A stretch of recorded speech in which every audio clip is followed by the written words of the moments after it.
So my name is Michael French. This is Melinda Mock. We are RetroBlasting. We run a YouTube. Thank you. We run a YouTube channel. We've been doing it for about 3 years now. We deconstruct cartoons and toys of the 1980s in an objective, call a spade, but also crack a few jokes kind of way. You may have also seen our character Broken Vader. He's a Kenner doll from the 70s that has no arms, and he likes to make fun of me.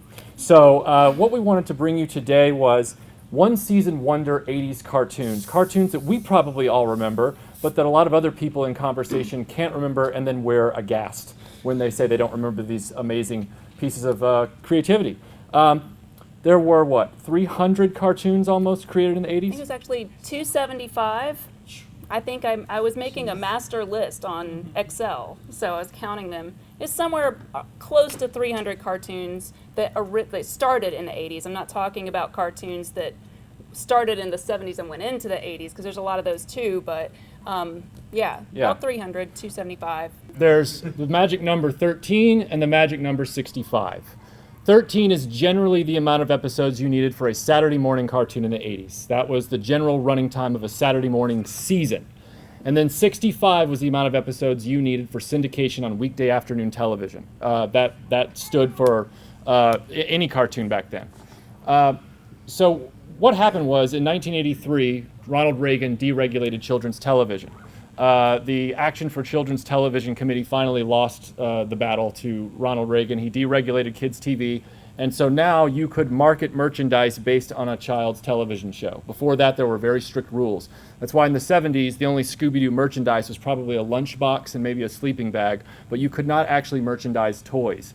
That all changed in 1983.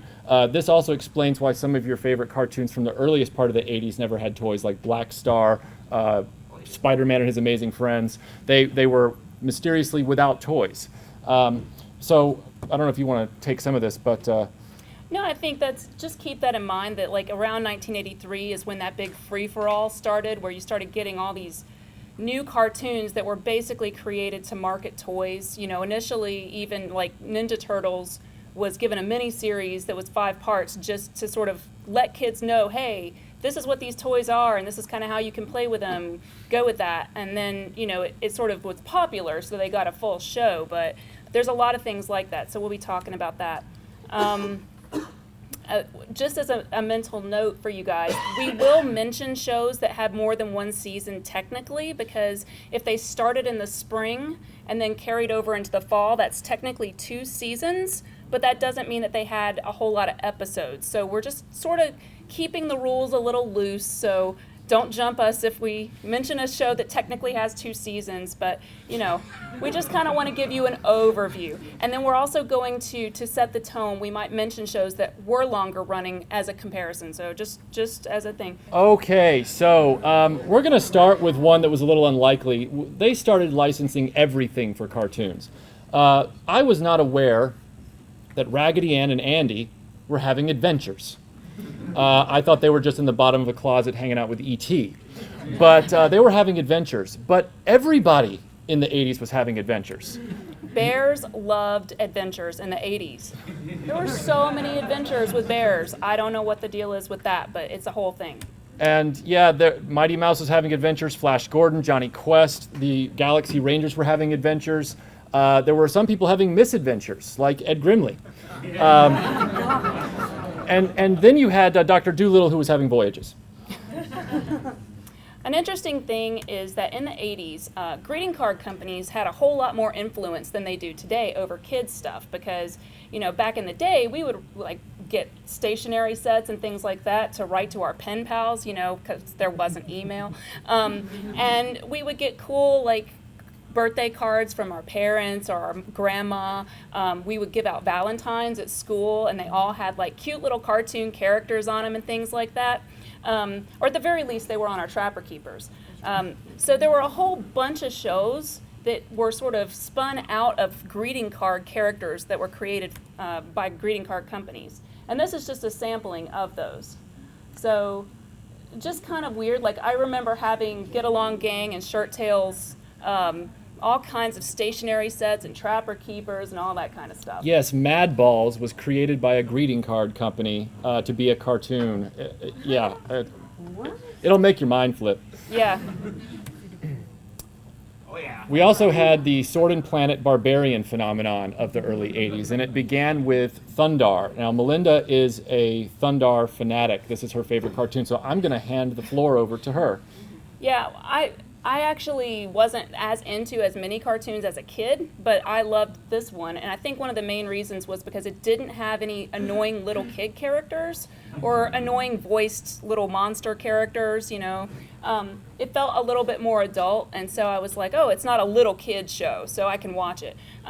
It's really cool. It kind of spun out of Star Wars a little bit and Conan the Barbarian. It was actually kind of also based on an older comic called Commandy. If you've The Last Boy on Earth, if you've ever heard of that, it's really cool.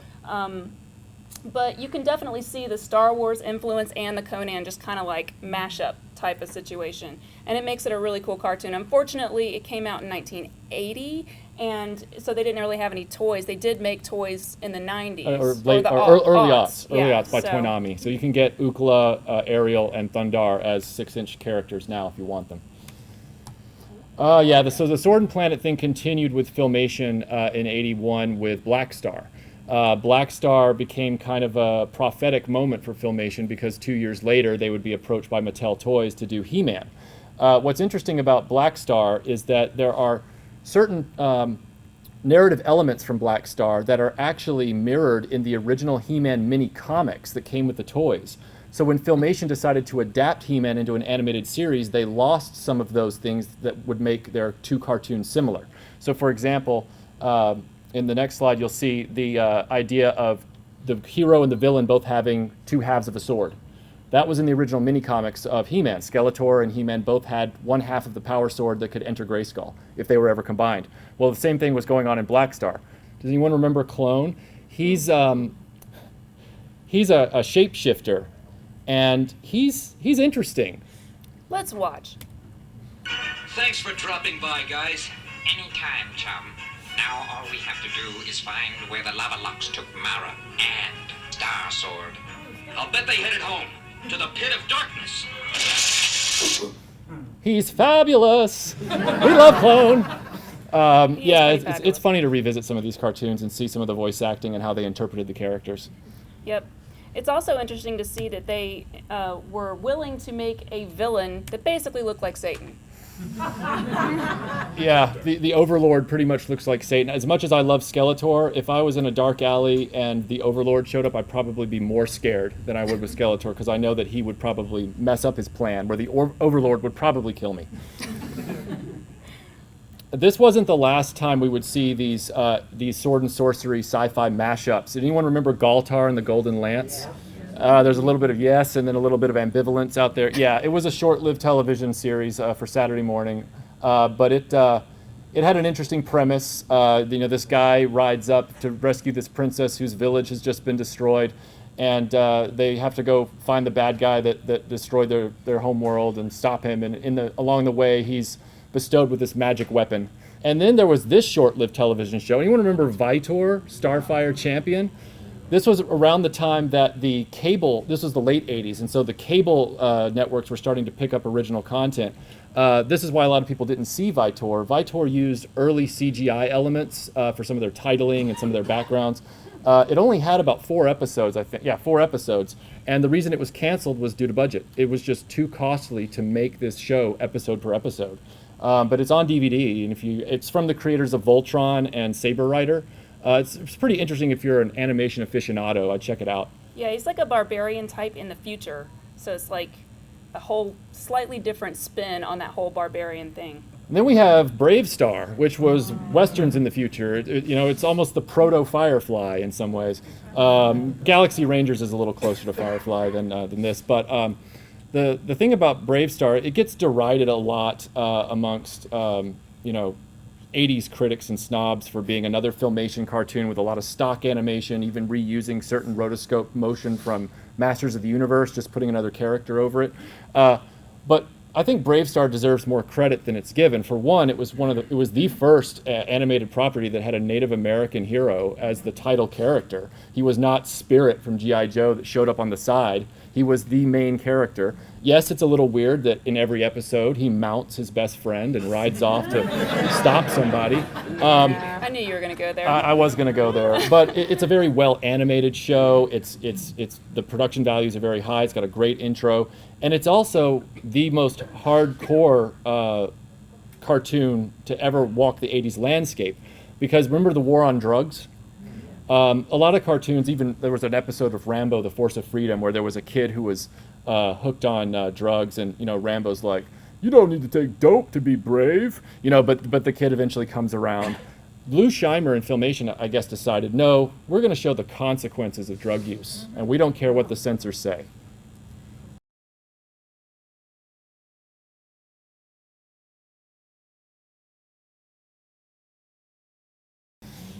Yeah, so that's as down as we're going to go on this presentation. But you need to see that, because the next time someone rags on Bravestarr, you need to kind of step up and say, that show had cojones as big as 30-30's rifle. Like, I don't care what anyone says. Well, plus Westerns had kind of been out of favor with kids for about 10, 15 years, and they hadn't been able to successfully make a lot of properties work. And they were willing to take the risk of doing a Western in space to sort of try to get kids interested in that genre again.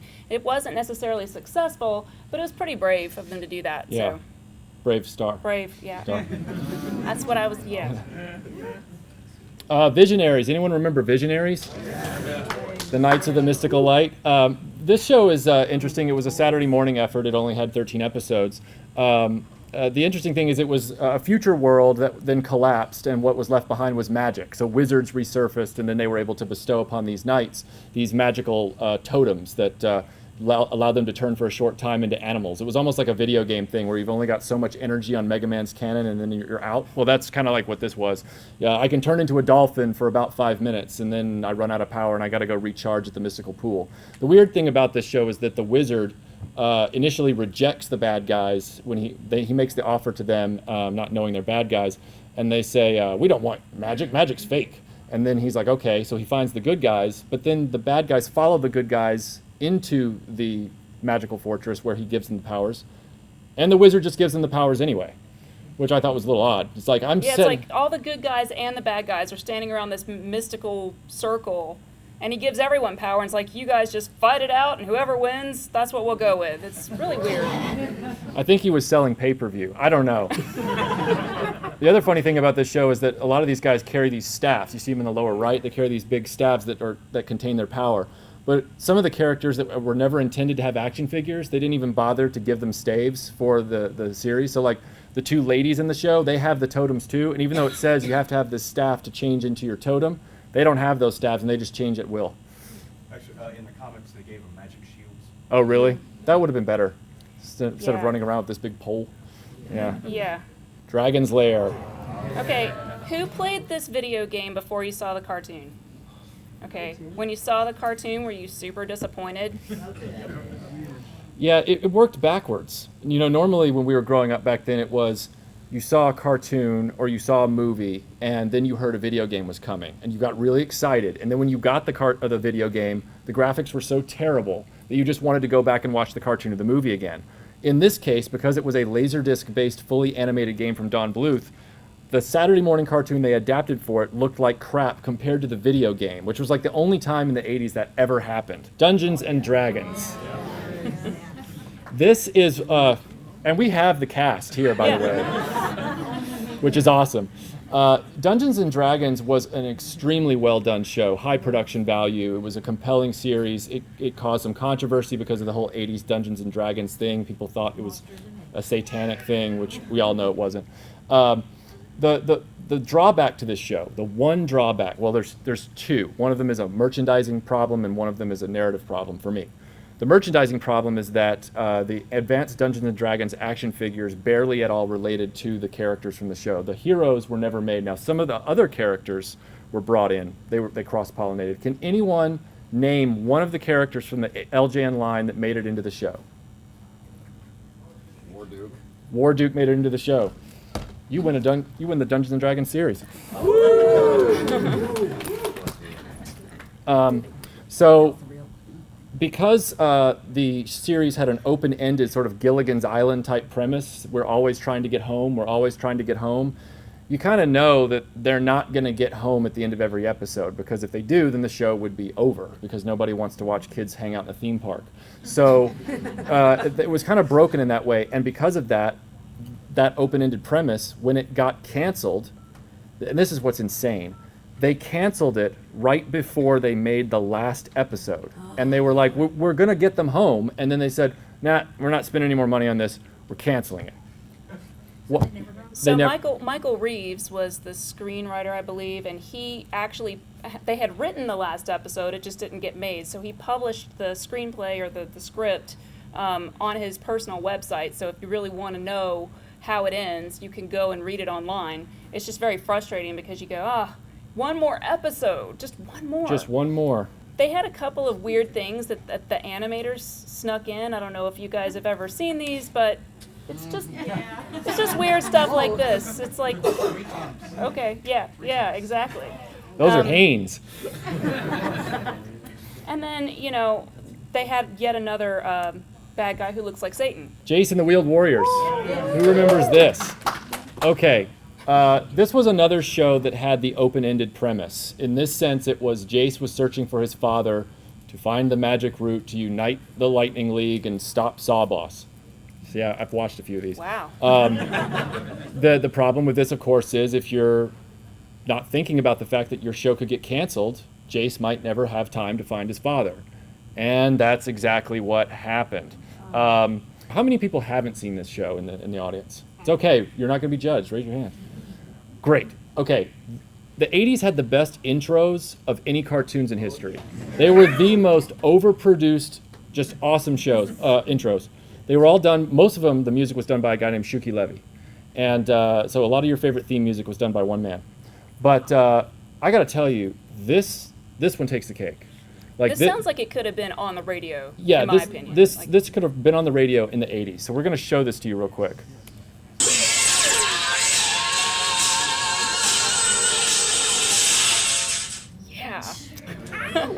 So on YouTube, you can actually go find the extended clean version of this without background music. I predict a certain percentage of you will do so, and it will be on your iPod before this is over. Yeah. It is on mine. It's pretty great. But yeah, the plot is annoying. It's like Gilligan's Island. You know he's not going to find his dad at the end of each episode, otherwise the show would be over.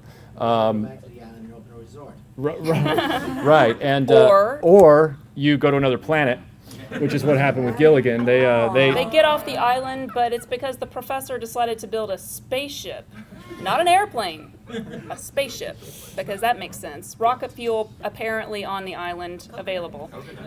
Right. So same exact thing, but it's just they crash on a planet and then they're stuck there. So I would be more mad at the professor at that point. Yeah. Anybody remember this show? Yeah. Galaxy High. I had actually never seen this show, and it was from Chris Columbus, not the explorer, but the one who directed Harry Potter and wrote The Goonies. So he's apparently very in touch with kids' mentality and that kind of stuff. I actually watched this show just in preparation for this panel, and I really like it. Like, it's really watchable. It holds up well. It's entertaining. But there's a lot of characters and concepts that are oddly similar to Harry Potter. Like, there's, like, a gym that is a kind of a character that gets up and walks around and moves, kind of like the moving staircases in Harry Potter. There's like talking lockers where the guy's locker doesn't want him to put his stuff in it. So it's just weird inanimate objects that are animated, and it's really good. So if you get a chance to see it, it's definitely worth a watch. This show, if Jace could have had a single back in the 80s, this could have a single now.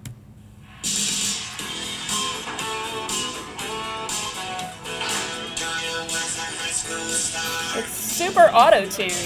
Yeah,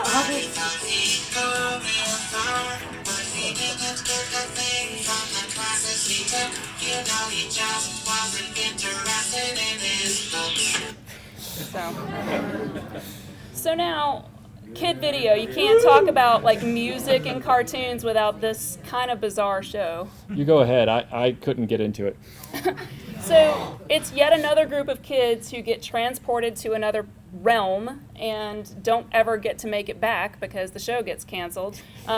This show is like a weird mix of one of the other shows we've talked about and maybe Saved by the Bell. It's like, or that other show that was on that was all live action, Parker but Lewis. they had a band that was like came on after Saved by the Bell. I can't remember. Yes, thank you. But it kind of reminds me of that. These guys are actors who were assembled. They really could play instruments. They were kind of assembled just for the show. They weren't really a band. And they did this little intro of live people, kind of like Aha in that video, Take On Me. They get sort of sucked into this cartoon world, and it's kind of interesting. It's a little bizarre. Anybody have any cool thoughts on this show? That was crazy popular in Israel. Was it? Really? Didn't every episode have like a live action music video in it? Yes, yes. Which was weird because it was live action, but they never actually made it back. So, prequel, I guess. right, Right. like pre-recorded.